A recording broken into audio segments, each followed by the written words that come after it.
Assalamualaikum warahmatullahi wabarakatuh.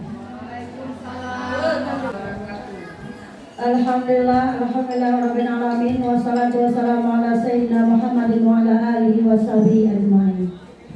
Puji syukur kehadiran Allah Subhanahu wa taala yang mana pada hari ini kita masih diberi kesempatan, kesehatan dan waktu luang sehingga kita bisa mengikuti acara diseminasi budaya positif yang akan dibahas oleh Bu Asmaul Husna SPD.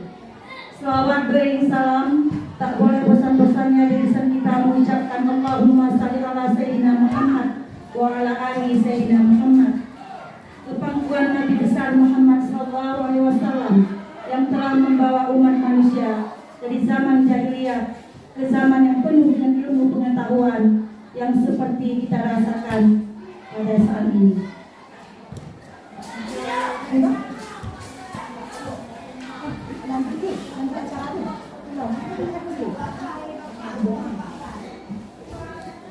Sebelum acara kita mulai, mari sejenak kita berdoa dengan mengucapkan surah Al-Fatihah. Al-Fatihah.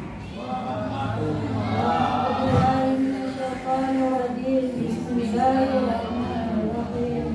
Alhamdulillahirabbil alamin. Arrahmanirrahim. Maliki yaumiddin. Iyyaka na'budu wa iyyaka nasta'in. Ihdinas siratal mustaqim, siratal ladzina an'amta 'alaihim ghairil maghdubi 'alaihim waladdallin. Amin.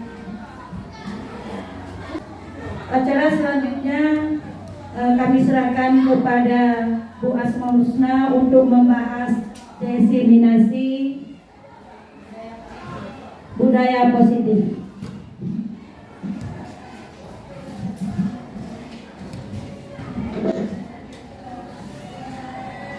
Assalamualaikum warahmatullahi wabarakatuh. Waalaikumsalam warahmatullahi wabarakatuh.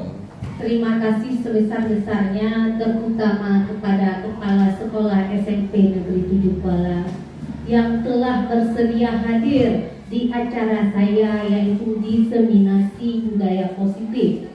Kemudian tak lupa pula ucapan terspesial kepada guru-guru dan bapak-bapak SMP 7 Kuala yang telah meluangkan waktunya bersama saya dalam mengikuti diseminasi budaya positif. Sebelum saya melanjutkan, saya memberitahu dulu untuk apa saya adakan diseminasi ini. Ini adalah bahan saya CGP yang akan saya unggah ke LMS yang nantinya menjadi aksi nyata dan juga hasil karya saya di PNN. Sudah? Untuk selanjutnya sebelum membuka 4 pertanyaan. Yang pertama, hukuman yang tidak menyenangkan dapat mendisiplinkan anak. Bagaimana Bapak Ibu?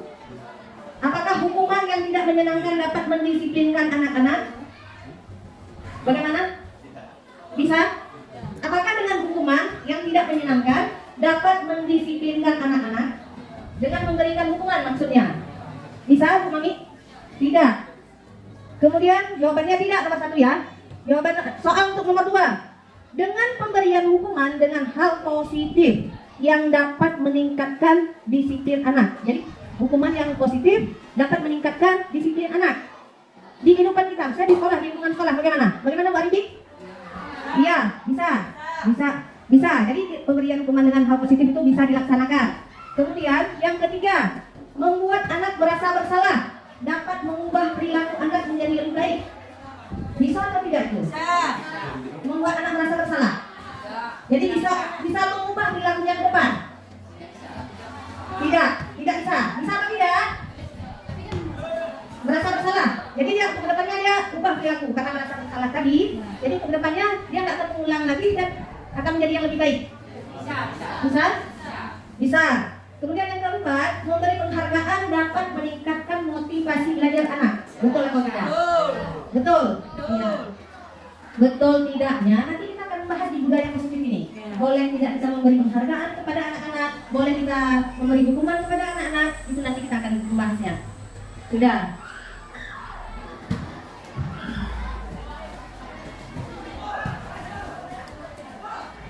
Jadi di pembelajaran pertama ini kita akan membahas tentang yang pertama disiplin positif dan nilai-nilai kebajikan universal. Sebelum dilanjutkan apa itu budaya disiplin positif, kita mengumpamakan. Coba di genggaman tangan Bapak Ibu menggenggam, di sebelah tangan nih ceritanya, menggenggam sesuatu yang berharga. Kemudian satu orang lagi mencoba membukakan genggaman tangan kita itu. Bagaimana respon Bapak Ibu? Orang yang membuka tersebut bukan dia memaksa, tetapi beriming-iming memberi sebuah imbalan atau mengapa itu namanya? Mengajukan kalau saya ada uang 200 juta, bagaimana kalau Anda membukakan genggaman Anda tadi? Itu beriming-iming. Bagaimana tanggapan dari Bapak Ibu? Apakah membukanya atau memang tetap menutup kepala tangan walaupun di dalam tangan itu ada barang berharga? Bagaimana Ibu Diana? Beriming-iming ada uang pemerintah, coba buka genggamannya. Siapa ini? Bagaimana? Dalam posisi Ibu Diana bagaimana? Atau membuka atau tetap mempertahankannya? Kalau Ibu Mardiana sendiri bagaimana? Pertama ingin karena uangnya. Iya. Jadi kalau menurut saya tidak akan buka. Tidak akan membuka. Bersifat ingin karena uangnya. Karena uangnya jadi tidak membuka. Ya. Berarti mahal barang berharga itu daripada uang, iya kan? Iya Bu Mardiana kan? Iya. Kalau Ibu Hendra bagaimana? Apa tetap menggenggam atau memang membukanya dengan alasan uang 200 juta tadi? Saya tidak mau dibimbingkan dengan uang saya di tangan. Tetap menutup. Jadi dengan adanya menutup itu adalah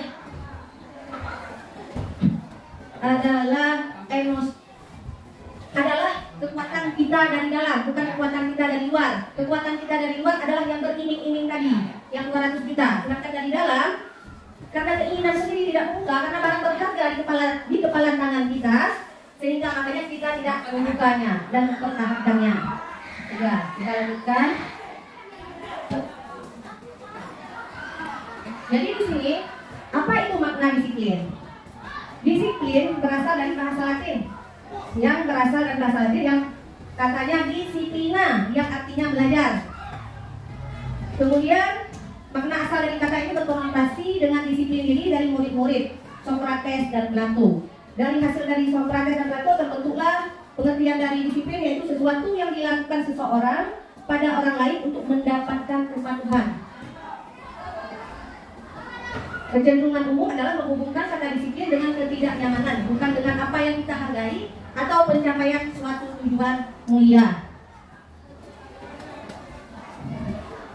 Jadi di dalam disiplin tersebut terdapat yang namanya nilai-nilai kebajikan universal. Apa itu nilai-nilai kebajikan universal? Nilai-nilai kebajikan universal adalah sifat-sifat manusia yang merupakan tujuan mulia yang ingin dicapai setiap individu. Nilai-nilai tersebut yang berasal dari profil pelajar Pancasila. Ada berapa profil pelajar Pancasila, Bu Sri Arinti?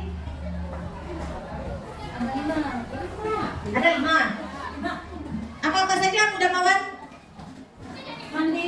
Mandiri, kemudian bernalar kritis, berkebinekaan global, bergotong royong, kreatif. Ada satu lagi, yang pertama memang namanya beriman dan bertakwa. Itu adalah nilai-nilai yang terkandung dalam kebajikan universal. Kemudian setelah itu kita belajar tentang teori motivasi tadi.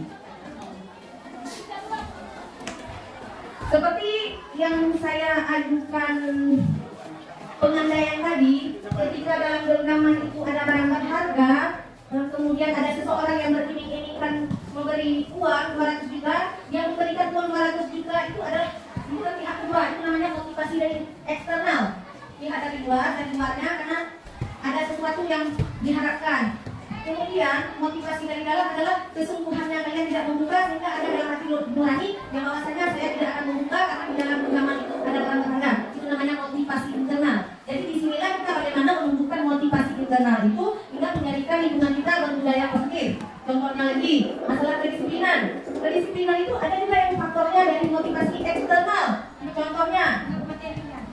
contohnya, Ibu Mami pergi ke sekolah ini tepat waktu.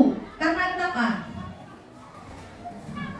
Karena memang dalam hati nurani memang tanggung jawabnya kepada Allah Ta'ala, atau kedua takutnya kepada kepala sekolah, atau ketiga dijanjikan uang, dijanjikan hadiah seandainya Ibu Mami disiplin. Kenapa? Kenapa harus pergi sekolah? Jam 7 harus sampai ke sini. Kenapa? Karena takut sama Allah. Takut sama Allah, bukan takut sama kepala sekolah. Bukan. Berarti takut sama Allah itu adalah termasuk ke dalam motivasi internal dari dalam hati. Kemudian Ibu Nurul pergi ke sekolah tepat waktu jam 7. Kenapa? Tugas. Nah, bukan karena ingin diberi penghargaan karena guru tercepat sampai di sekolah sampai dulu. Bukan. Jadi alhamdulillah sekali ya, guru-guru kita sudah mempunyai motivasi internal, bukan karena eksternal, bukan karena takut kepala sekolahnya yang geram, yang nggak tahu bilang lah MK-nya, bukan karena itu, tetapi memang kesadaran kita sendiri yang bahwasanya tanggung jawab kita kepada Allah Ta'ala. Ini nampaknya udah lemas ini. Udah lemas, kita ice breaking dulu. Jadi dengar instruksi saya, SDG-nya, ketika saya ucapkan selamat pagi, kalian tepuknya sekali. Ketika saya ucapkan selamat siang, kalian tepuknya 2 kali. Dan ketika saya ucapkan selamat malam, kalian jangan tepuk. Ngerti ya? Ngerti? Sudah. Selamat malam. Oh, berarti udah kawan konsentrasi. Jadi konsentrasi. Selamat siang. Selamat pagi. Selamat malam. Oh ya, bagus. Berarti sudah konsentrasi. Kita lanjutkan. Tadi motivasi eksternal, habis itu motivasi internal, kemudian kita lanjutkan.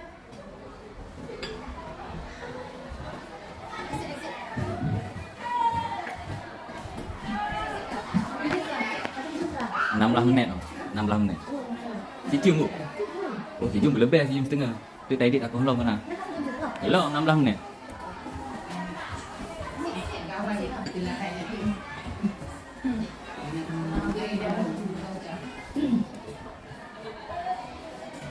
Sudah? Bapak Pendidikan Nasional Indonesia mengatakan merdeka itu artinya tidak hanya terlepas dari perintah, akan tetapi juga cakap buat memerintah diri sendiri. Nah, itu kata Pak Ki Hajar Dewantara. Jadi pengertian merdeka itu bukan hanya karena diperintah, tetapi memang memerintah diri sendiri. Kitanya, kontrolnya kita, bukan kontrolnya dari luar. Itu maksudnya. Jadi di sini ada yang istilah hukuman dan penghargaan yang saya bilang tadi. Untuk menghindari ketidaknyamanan atau hukuman itu adalah motivasi eksternal. Yang kedua, untuk mendapatkan imbalan dari orang lain itu termasuk motivasi eksternal yang saya bilang tadi. Kemudian yang ketiga, untuk menghargai diri sendiri itu adalah motivasi internal. Kemudian di sini kita membahas tentang perbedaan hukuman dan konsekuensi. Ada hukuman, ada konsekuensi. Memang kalau kita tidak tahu perbedaannya, hampir sama penggunaan katanya. Hukuman itu, konsekuensi itu. Sementara terdapat perbedaan banyak. Di antaranya, hukuman di sini diartikan sesuatu yang menyakitkan, harus terjadi. Itu hukuman. Sedangkan konsekuensi, sesuatu harus terjadi. Jadi kalau hukuman menyakitkan, konsekuensi harus terjadi tanpa menyakitkan. Kemudian yang kedua, hukuman dapat membuat anak sakit kalau memang hukuman itu dalam bentuk fisik. Kalau dia memukul, seorang memukul maka dia akan sakit. Itu adalah hukuman. Sedangkan konsekuensi, anak akan menghargai disiplin. Kemudian yang ketiga, dengan hukuman anak akan membenci kedisiplinan. Nah, coba perhatikan semua dengan hukuman, apalagi hukuman dalam bentuk fisik. Kemudian konsekuensi, anak menghargai disiplin. Kemudian hukuman itu bersifat paksaan, sedangkan konsekuensi stimulus dan bersifat tanggapan. Kemudian hukuman mendorong anak menyakiti diri sendiri, sedangkan konsekuensi mendorong anak agar mudah menyesuaikan diri. Kemudian hukuman konsepnya diri yang buruk, sedangkan konsekuensi konsep diri yang baik. Kemudian lagi anak belajar untuk hukuman, anak belajar untuk menyembunyikan kesalahan, sedangkan konsekuensi anak belajar untuk mematuhi peraturan. Selanjutnya, Dengan hukuman, anak akan merasa marah, rasa bersalah, dipermalukan, merasa tak dihargai. Itu efek dari hukuman. Sedangkan konsekuensi, dia akan merasa kehilangan hak, dibuat tidak nyaman, diasingkan untuk sementara. Sudah tahu ya perbedaan hukuman dengan konsekuensi? Nanti ada pertanyaan ini. Dia termasuk hukuman atau ini termasuk konsekuensi? Ada pertanyaan kira-kira? Sebelum kita lanjutkan, ada pertanyaan? Tidak ya? Tahu ya untuk yang mana hukuman, yang mana konsekuensi? Tahu ya? Tahu ya? Tahu.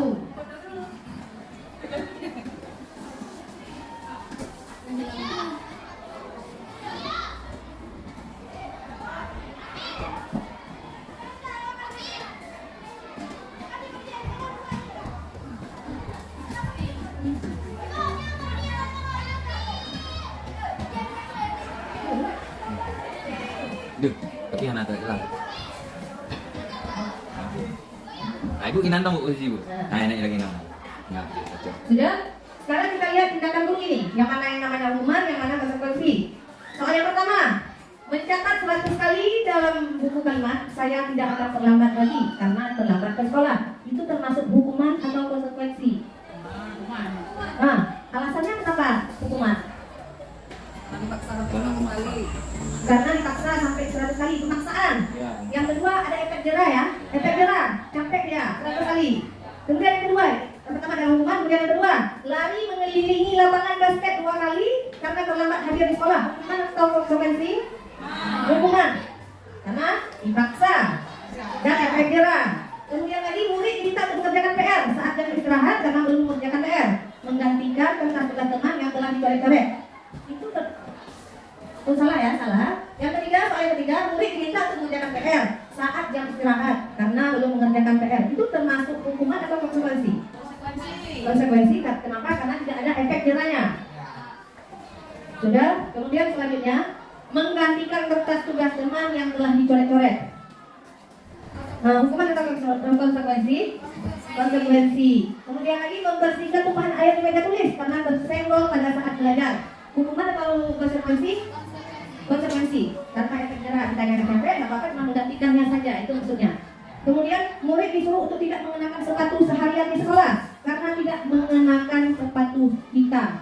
Hukuman atau konsekuensi? Hukuman.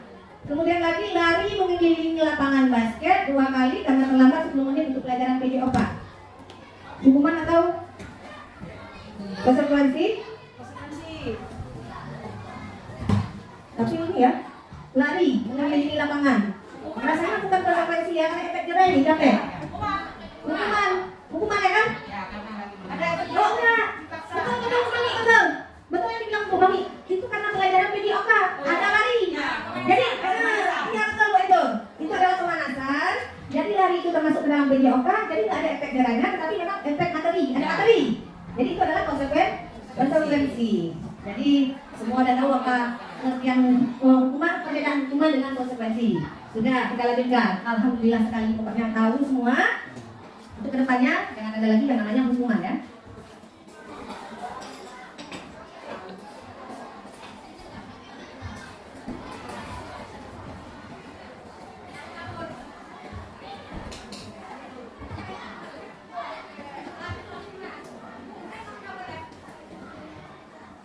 Nah, jadi di sini ada istilah dihukum oleh penghargaan. Maksudnya gimana? Yang pertama, dihukum oleh penghargaan itu akan memberikan dampak pengaruh jangka pendek dan jangka panjang. Yang pertama.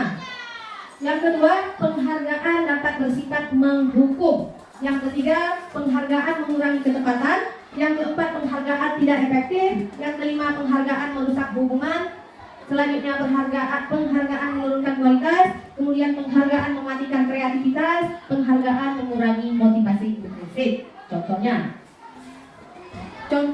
dalam hal penghargaan dapat merusak hubungan, dapat menurunkan kualitas dan mematikan kreativitas. Contohnya begini. Anak-anak kita yang mendapat ranking 1, ranking 2, dan ranking 3 biasanya di sekolah kita selalu memberikan hadiah. Sementara kita berpikir hadiah itu adalah motivasinya untuk ke depan. Sementara kalau kita bayangkan seperti yang dibilang pakar-pakar yang ada di budaya positif ini sebenarnya akan memberikan efek ke depannya. Efek apa? Efek akan merusak hubungan yang pertama. Kedua, efek menurunkan kualitas. Yang ketiga, mematikan kreativitas. Yang merusak hubungan apa? Terjadinya kecemburuan sosial antara teman yang satu dengan teman yang lain gara-gara diberi hadiah tadi.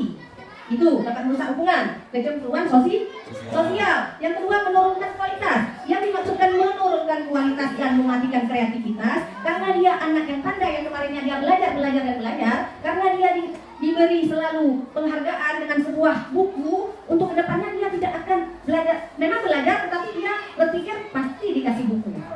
Itu yang maksudnya, yang menurunkan kualitas. Sehingga dia bukan belajarnya yang dia pikirkan, tetapi bukunya, penghargaannya tersebut. Makanya kalau dinas memang tidak dianjurkan lagi untuk memberikan hadiah kepada anak-anak yang mendapat ranking, itu karena disebabkan oleh dihukum oleh penghargaan. Itu maksudnya. Sudah? Bisa dibayangkan tidak ya? Bisa. Selanjutnya,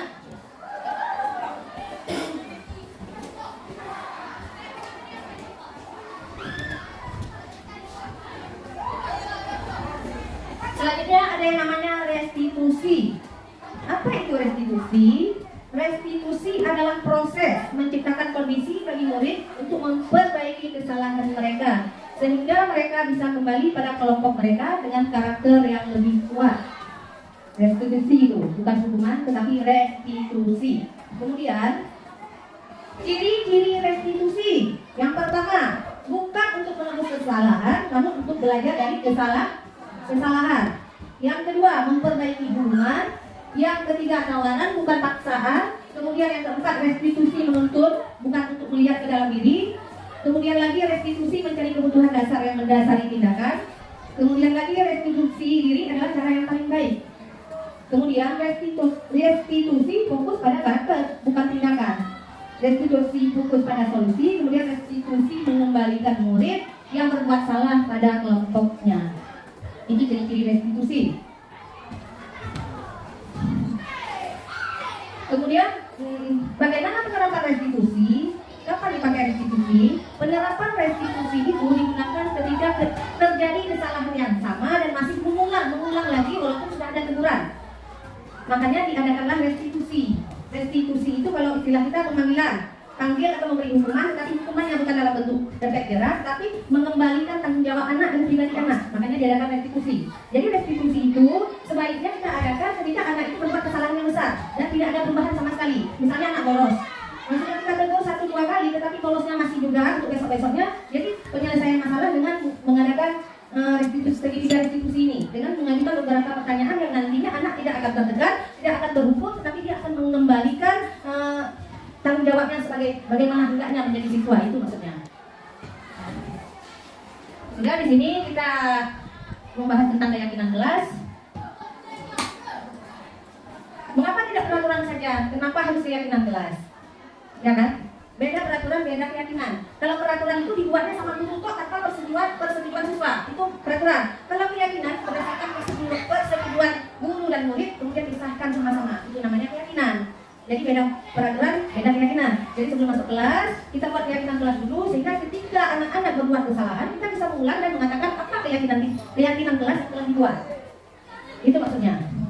Sudah, di sini ditulis, mengapa tidak peraturan saja? Mengapa harus keyakinan kelas?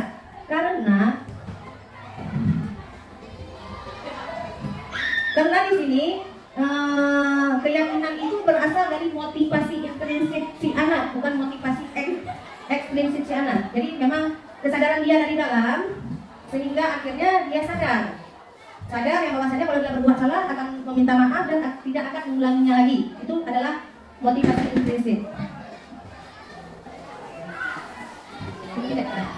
Lalu 2 menit. Iya, Bu.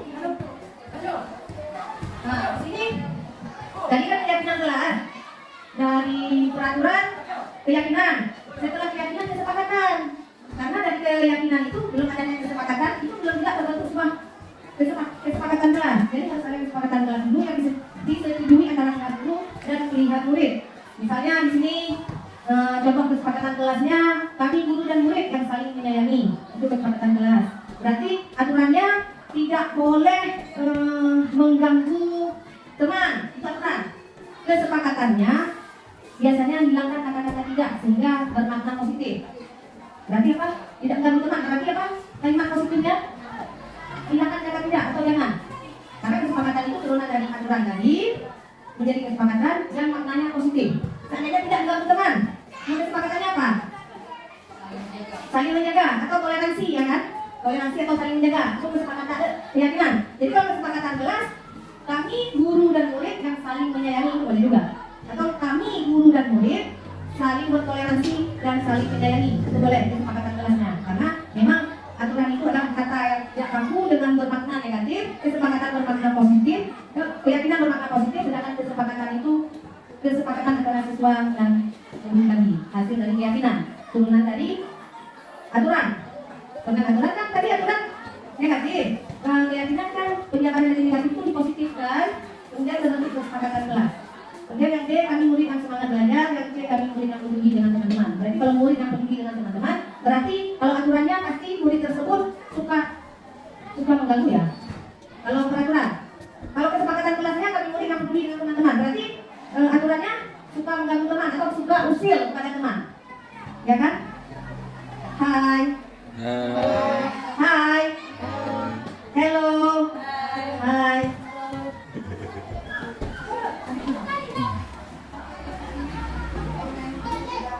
Nah, coba lihat perbedaan peraturan dengan keyakinan kelas. Ini ada, coba perhatikan.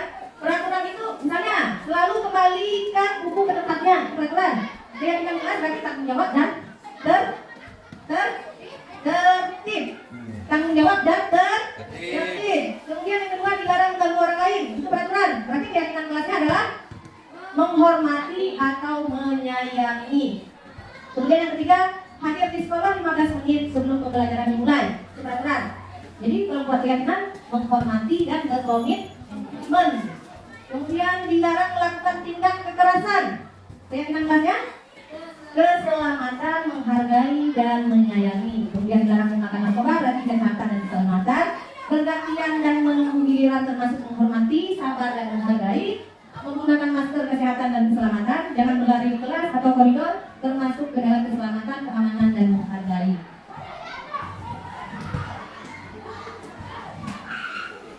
Kemudian di sini kita akan bahas tentang posisi kontrol. Ada yang namanya posisi kontrol itu penghukum. Ada yang namanya membuat orang merasa bersalah. Kemudian teman, pemantau dan manajer itu posisinya kita, posisinya guru terhadap siswa. Ada yang penghukum, ada yang membuat orang merasa bersalah, ada teman, ada pemantau dan ada manajer. Jadi bagaimana fungsi kelima tersebut? Salah satu fungsi tersebut bagaimana, Bu? Kita lihat video yang akan Ibu putar.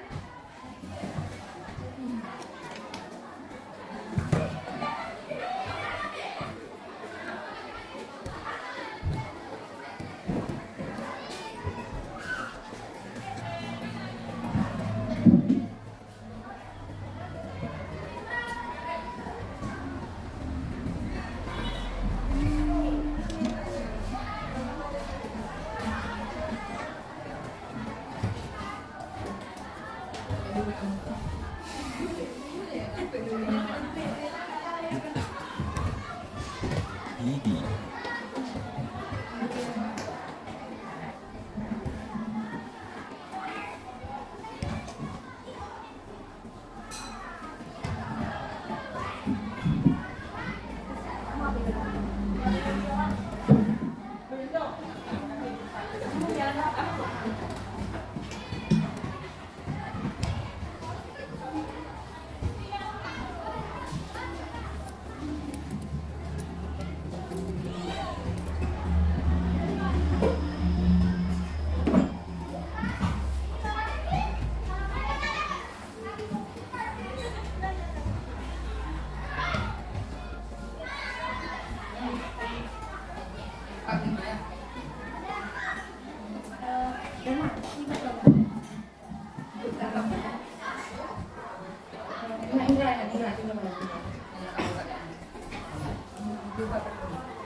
Ya, kita perhatikan film, kita menonton film sejenak.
Coba lihat video yang ada di depan. Ini posisi kontrol yang satu ada di mana? Bila benar.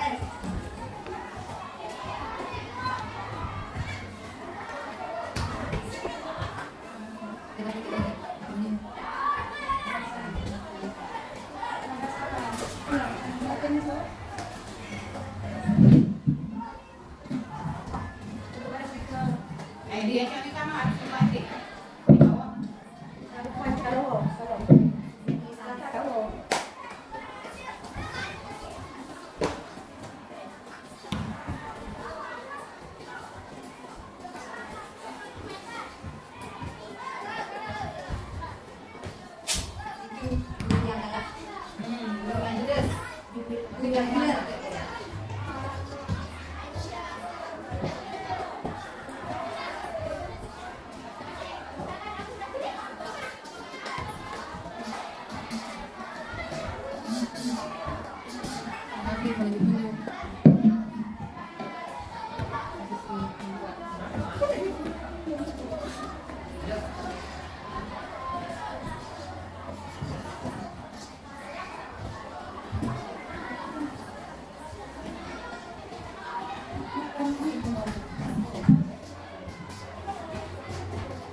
Jadi ciri-ciri guru ya yang berposisi penghukum itu dia menghardik, menunjuk-nunjuk, berkaca pinggang, membentak.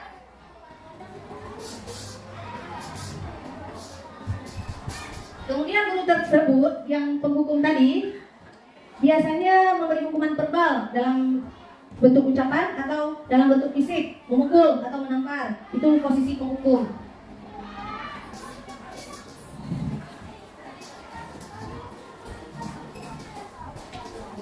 Dampak dari posisi penghukum itu akan memberikan dampak ke murid. Yang pertama, murid akan menjadi pegendam. Yang kedua, dia tidak menyukai guru atau pelajaran yang diampu. Jadi kalau sudah tidak suka dengan gurunya, otomatis pelajarannya tidak suka, ya kan? Iya. Kemudian lagi,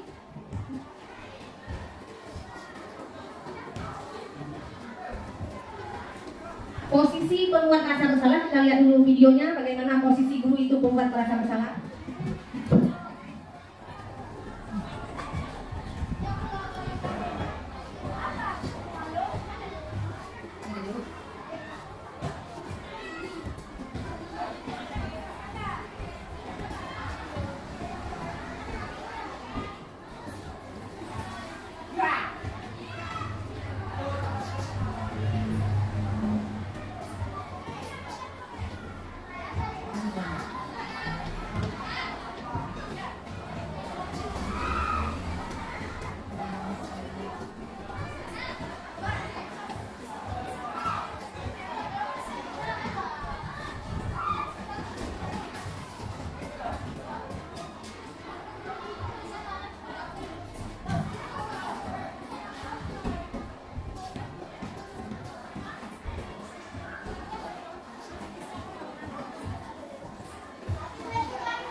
pembuat merasa bersalah, ciri-ciri gurunya atau ciri-ciri dari pembuat merasa bersalah itu suaranya lembut, kemudian tenang, namun kata-katanya menyalahkan murid.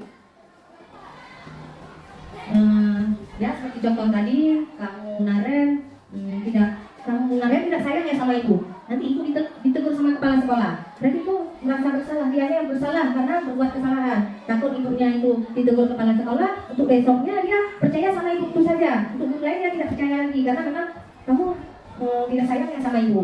Kamu tidak sayang sama ibu, nanti kita ditegur sama kepala sekolah. Jadi otomatis efeknya ke anak itu dia akan percaya sama guru tersebut ketika membuat aturan-aturan. Guru lain dia tidak akan mempercayai karena memang gara-gara kata-kata itu tadi. Kemudian efek dari pembuat merasa bersalah ini, efeknya ke anak adalah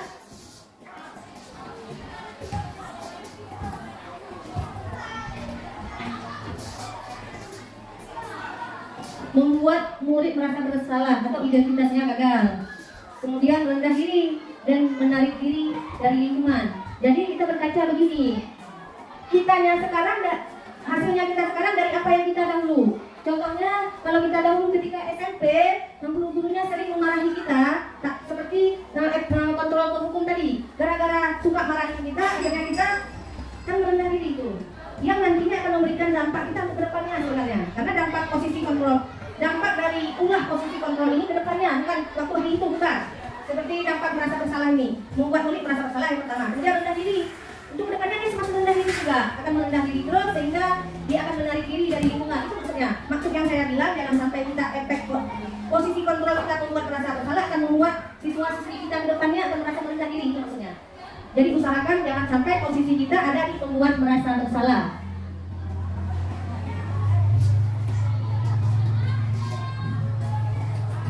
Kemudian posisi teman.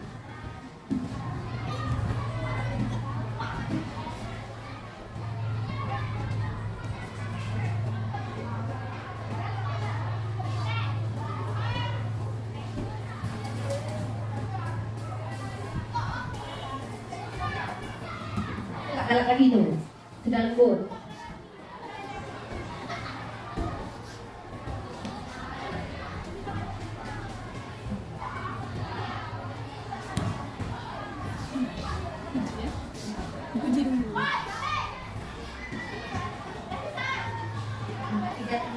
Walaupun dia lainnya lisan, tapi nggak tidak.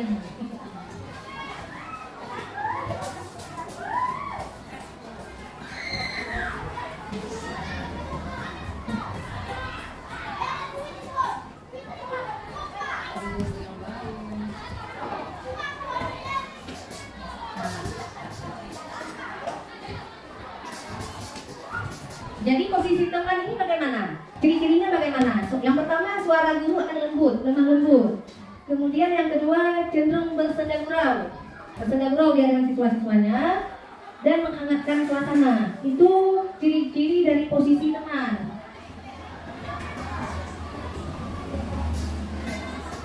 Kemudian murid memang akan merasa senang, aman, dan akrab dengan guru karena suara yang ramah tadi, yang lemah lembut. Cuma di sini akan memberikan dampaknya memang sukses, identitasnya sukses ke anak-anak dan berhasil. Namun perlu diingat karena dorongan eksternal.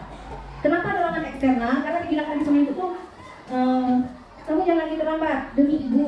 Coba usahakan dengan kata-kata demi ibu. Jadi jangan terlambat lagi. Itu adalah posisi teman dengan dorongan eksternal karena mengatasnamakan ibu itu demi ibu, sehingga anak tersebut ketika besoknya dia terlambat lagi, ketika ada guru lain yang menegur, dia tidak menghiraukan karena dari kata-kata ibunya tadi demi ibu. Berarti ibu apa? Ibu mami berarti demi ibu mami. Sementara untuk ibu Nurulnya masalah terlambat datang ke sekolah karena yang tegur itu ibu mami. Itu posisi teman. Kemudian dampak posisi teman ini, murid akan bergantung pada satu orang guru yang saya bilang tadi. Kalau maminya yang tegur demi ibu, berarti percaya sama ibu mami saja. Tetapi kalau yang negurnya demi ibu Nurul, berarti ibu Nurul saja. Kalau yang negurnya Bu Hendon demi ibu Hendon, berarti murid itu percayanya sama Bu Hendon kok. Begitu, walaupun nada suaranya lembut ya. Kemudian di sini akan memberikan dampak juga murid tidak mandiri dan tidak bisa berpikir untuk diri sendiri. Itu efek dari posisi teman.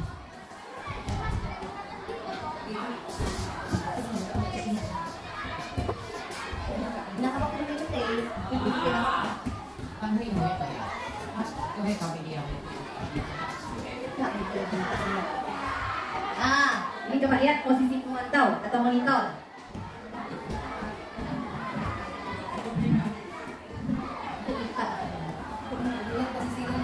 Artinya, silakannya untuk posisi di manakah posisi Anda?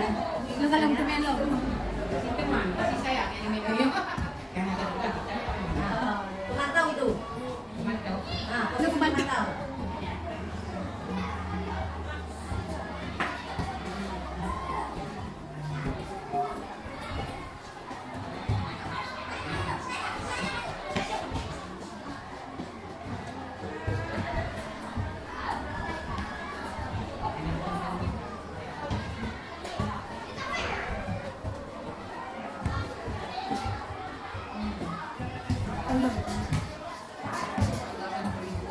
Jadi di sini posisi pemantau ciri-cirinya itu bersuara datar, tanpa tinggi, tanpa rendah, datar. Tidak emosional, tidak bersenda-senda seperti teman tadi. Kemudian menggunakan suara tinggi rupanya, datar, tinggi tapi bukan emosional. Di sini akan tercipta identitas diri positif atau berhasil.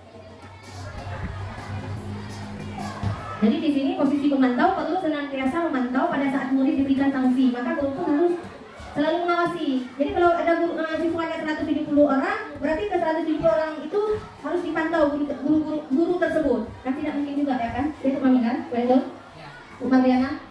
Nah, kalau ada 200-an berarti ke 200-an itu kita pantau, tidak mungkin itu.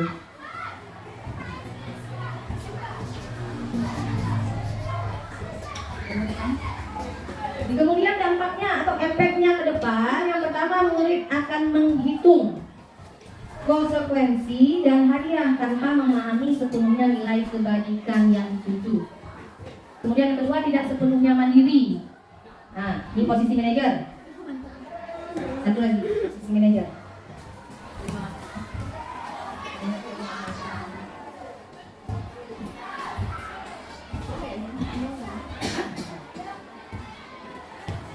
Jadi ada banyak kali.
Jadi ada 5 posisi kontrol. Yang pertama penghukum, yang kedua teman, yang ketiga merasa bersalah, yang keempat manajer, itu lagi pemantau.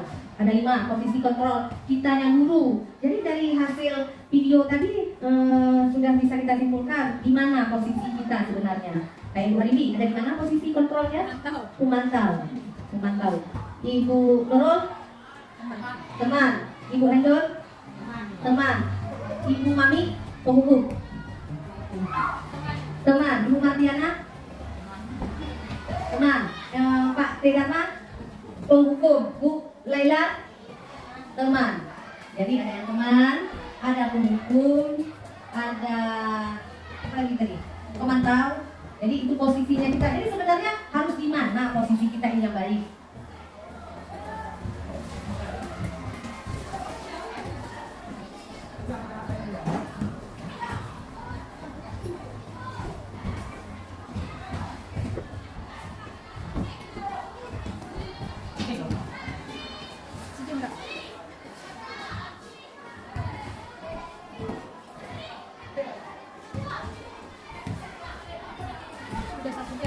Nah, jadi di sini pernyataan-pernyataan yang dibuat oleh siswa yang nantinya dapat kita nyatakan kalau itu penghukum, teman, atau pemantau, atau juga manajer. Kata-katanya, saya kecewa sekali dengan kamu. Itu adalah membuat merasa bersalah. Kemudian kamu tidak pernah benar melakukannya. Itu adalah yang mengatakannya adalah seorang yang penghukum. Kemudian lagi, ayolah lakukan demi ibu. Itu adalah teman. Kemudian apakah kamu mau mendapatkan stiker bintang hari ini? Itu adalah teman, pemantau. Kemudian lagi, bagaimana kamu bisa menyelesaikan masalah ini? Itu adalah manajer. Kemudian penghukum, kamu selalu yang paling terakhir. Itu adalah kontrol penghukum.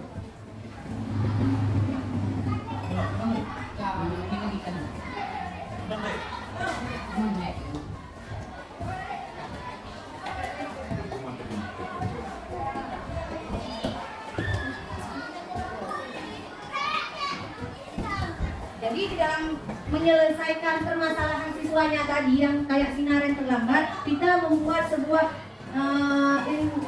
kegiatan yang namanya segitiga institusi. Konsekuensi yang saya bilang bukan dengan hukuman. Yang pertama dengan menstabilkan identitas. Bagaimana itu menstabilkan identitas? Dengan mengatakan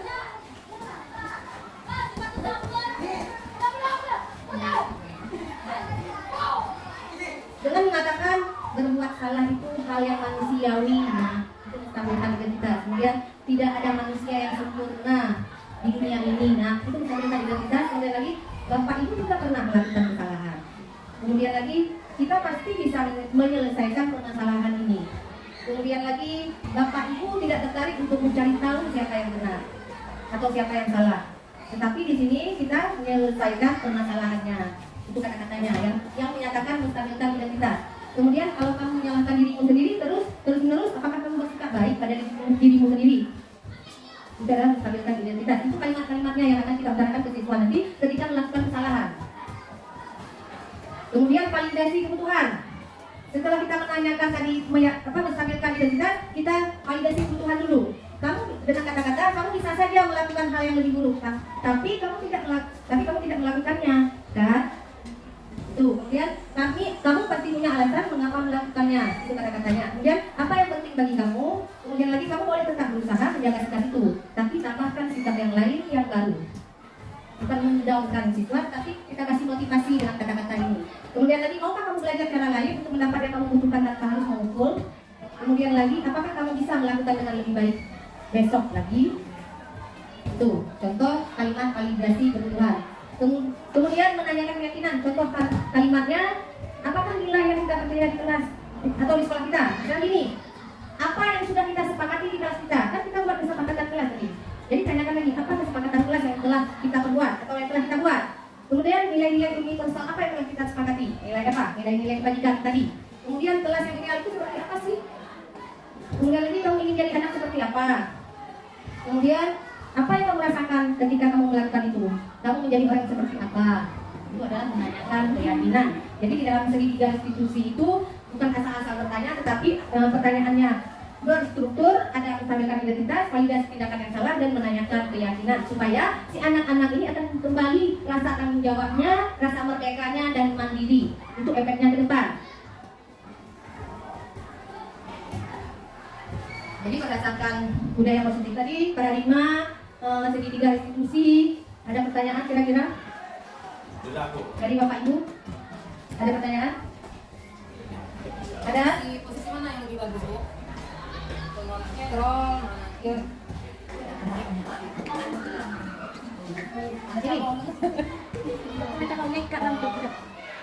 dari yang tadi itu posisi mana yang lebih bagus? Posisi kontrol yang mana yang lebih bagus ditanya dulu ya? Iya. Ya bagus. Tepuk tangan Bu Guru yang sudah bertanya. Sudah. Jadi tadi ada posisi kontrolnya pemantau, ada posisi kontrolnya teman, ada posisi kontrolnya penghukum, ada posisi kontrolnya manajer, ada posisi kontrolnya merasa bersalah. Nah, pembuat merasa bersalah. Jadi ada 5 kontrol. Jadi yang mana kontrol yang bagus? Kontrol yang bagus ada di posisi manajer. Walaupun teman itu dia juga, tetapi yang paling bagusnya ada di manajer. Kenapa? Karena itu akan, seperti yang saya bilang, di situ akan mengembalikan fitrahnya siswa, mengembalikan rasa kepercayaan dirinya siswa, dan mengembalikan rasa tanggung jawabnya siswa itu sendiri. Itu dengan cara bagaimana? Dengan cara menanyakan, menstabilkan identitas terlebih dahulu, validasi tindakan yang salah, kemudian apa tadi? Validasi tindakan yang salah, menstabilkan identitas, menanyakan keyakinan. Itu tahap-tahap yang harus dibuat dalam segitiga institusi sehingga anak-anak akan merdeka. Begitu maksudnya. Sudah? Bagaimana Bu Nurul? Ya, jadi coba kita dulu bagaimana memposisikan diri sebagai manajer, jangan penghukum yang nantinya akan memberikan dampak negatif kepada siswa-siswa kita ke depan. Kita ini barang jadi, produk jadi dari kitanya kemarin. Kitanya dulu yang diberlakukan sama guru, perlakuan guru waktu kita SMP, SMA dapatnya kan sini. Contohnya kalau kita nggak berani lagi ke depan, itu efeknya dari kitanya dulu, merendahkan dulu. Ada yang dulu merendahkan kita sehingga kita merasa merendah diri, sehingga kita di sini. Juga dengan anak-anak. Bagaimana ke depannya anak-anak tidak merendah diri? Bagaimana ke depannya anak bisa menjadi merdeka dianya sendiri dan percaya diri bagaimana?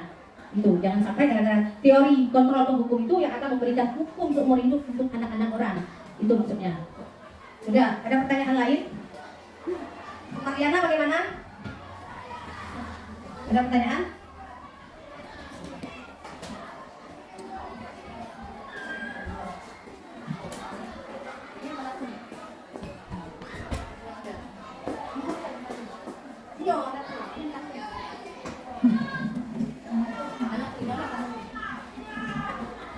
Tadi saya mengulang sedikit yang tadi Ibu bahas mengenai budaya positif. Bagaimana kita terapkan budaya positif jika dikaitkan dengan nilai dalam aktivitas belajar mengajar di dalam kelas? Bagaimana kita mengaitkan budaya positif dalam nilai yang kita kaitkan di dalam mengajar di dalam kelas? Terima kasih Ibu Mardiana atas pertanyaannya dan kita akan sama-sama menjawabnya. Yang pertanyaannya bagaimana budaya positif itu kita kaitkan, kita masukkan ke dalam kelas kita, maksudnya. Jadi caranya, yang pertama tadi, setiap kita di kelas itu ada yang namanya kesepakatan kelas. Bukan kelas itu tanpa aturan, bukan kelas itu tanpa kesepakatan. Kelas itu harus dibuat kesepakatan. Itu tugas wali kelas terhadap siswa-siswinya. Jadi pas masuk ini langsung buat kesepakatan kelas, pertama peraturan kelas, jabarkan ke keyakinan, kemudian baru ke kesepakatan kelas. Apa? Jadi misalnya yang tadinya budayanya suka membuang sampah sembarangan, usahakan di kelas itu tanggung jawab. Buat kesepakatan tanggung jawab untuk tidak membuang sampah sembarangan. Itu kata peraturan, tetapi untuk keyakinan menjaga kebersihan. Untuk keyakinan dan disepakati menjaga kebersihan bersama-sama. Itu salah satu contoh budaya positifnya. Kemudian lagi contohnya lagi terlambat masuk ke ruangan, itu adalah hal yang tidak baik. Itu adalah peraturan masuk setelah 15 menit ke dalam kelas. Itu peraturan, tetapi dijadikan ke peraturan tidak sebuah peraturan masuk terlambat 15 menit. Jadi bagaimana dibuat keyakinan? Masuk tepat waktu. Kan itu. Jadi itu adalah tertib juga, budaya tertib itu adalah termasuk juga ke dalam budaya positif tadi yang nantinya akan dikembangkan di dalam kelas masing-masing. Begitu Ibu Mariana. Bagaimana? Sudah puas? Puas? Ada lagi? Ada lagi, Mami? Ada. Menurut? Sudah ya. Ibu Endon? Sudah. Ibu Arifi? Sudah sangat jelas. Sudah jelas. Sudah. Jadi begitulah pemaparan materi tentang budaya positif ini. Hendaklah kita posisikan diri sebagai manajer yang nantinya akan memberikan dampak kepada murid kita yang akan menjadi lebih pribadi yang bertanggung jawab, mandiri dan merdeka, yang dampaknya akan menciptakan lingkungan kita yang nyaman, aman dan damai. Demikianlah pemaparan materi saya tentang budaya positif dan saya akhiri. Wassalamualaikum warahmatullahi wabarakatuh. Waalaikumsalam warahmatullahi wabarakatuh. Demikianlah paparan dari Ibu Asma tentang budaya positif pada hari ini. Dan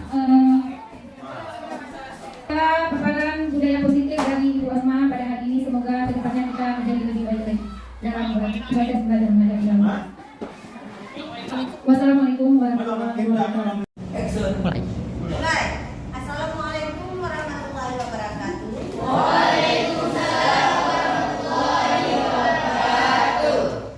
Sebelumnya kita hari ini kita akan membuat sebuah peraturan kelas yang nantinya kita akan dari peraturan itu akan berubah menjadi keyakinan, dan keyakinan itu akan menjadi sebuah kesepakatan.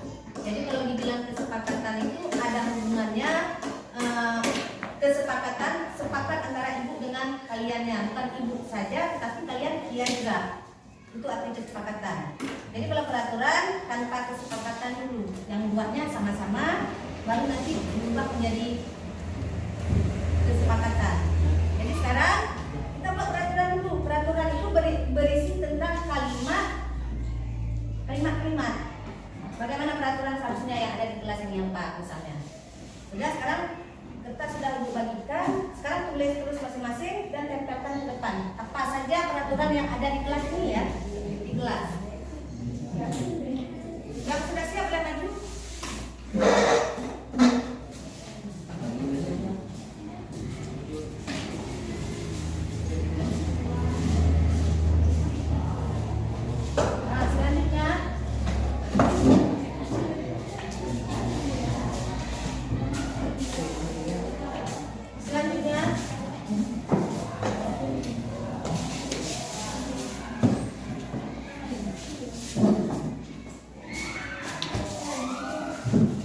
Nah, selanjutnya masih ada Liza. Siapa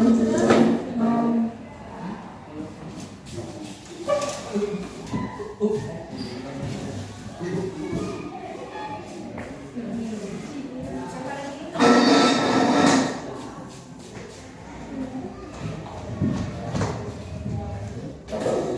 Ada berapa? Habis. Peraturan ini yang pertama, tidak memakai pakaian asal-asalan. Dan ini Pak dengar. Kemudian jangan berbicara saat jam pelajaran, tidak makan di kelas, tidak keluar masuk saat jam pembelajaran. Kemudian tidak bertanya ketika tidak disuruh. Kemudian tidak membuang sampah sembarangan. Itu adalah sebuah peraturan. Dari peraturan tersebut kita bisa membuatnya ke kalimat keyakinan. Dari mana kita ambil bu keyakinan? Keyakinan kelas itu dibuat dari nilai-nilai budaya positif, misalnya keamanan, ketertiban, kebersihan, kedisiplinan, apalagi kesopanan, nilai-nilai positif yang ada di kelas ini apa saja. Misalnya kayak nomor 1, tidak memakai pakaian asal-asalan. Berarti apa itu? Tidak masuk ke mana dia? Kedisiplinan. Berarti apa isinya?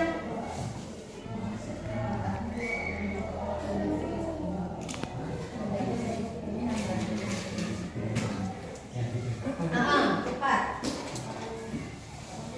Kemudian jangan berbicara saat jam pelajaran, termasuk nilai-nilai positifnya apa? Kalau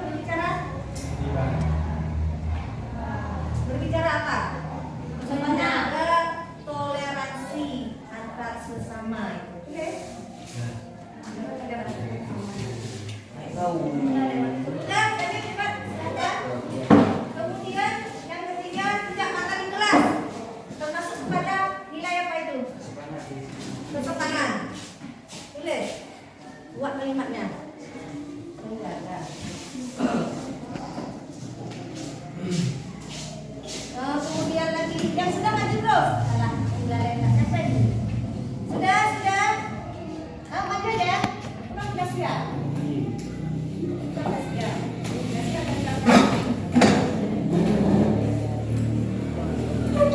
Kemudian tidak keluar masuk saat jam pembelajaran, termasuk nilai apa itu?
keyakinan ini kita sepakati dulu.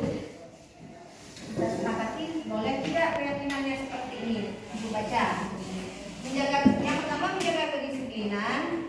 Yang termasuk kedisiplinan rasanya nggak perlu ibu jabarkan apa-apa saja. Kalian sudah tahu. Kemudian menjaga toleransi antar sesama kalian di sini, ya. Kemudian lagi menjaga kesopanan, menjaga keamanan, menjaga ketertiban dan menjaga kebersihan. Itu kesepakatan kelas. Kalian setuju tidak? Setuju. Jadi dari keyakinan ini maka terbentuklah kesepakatan. Yang pertama menjaga kedisiplinan,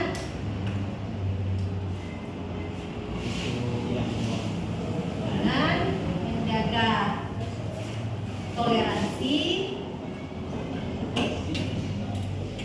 menjaga kesopanan, menjaga keamanan, menjaga ketertiban, dan menjaga kebersihan. Ada berapa kesepakatannya? Ada berapa? Jadi kesepakatan kelas itu yang tulisnya nanti sekretaris, ditulisnya di karton atau di mana, yang pentingnya ada tertulis dan ditempelkan di depan kelas. Supaya setiap kalian masuk lihat begitu, ya kesepakatannya masuk setiap hari lihat, jadi kan kalian tahu apa kesepakatan, sehingga yang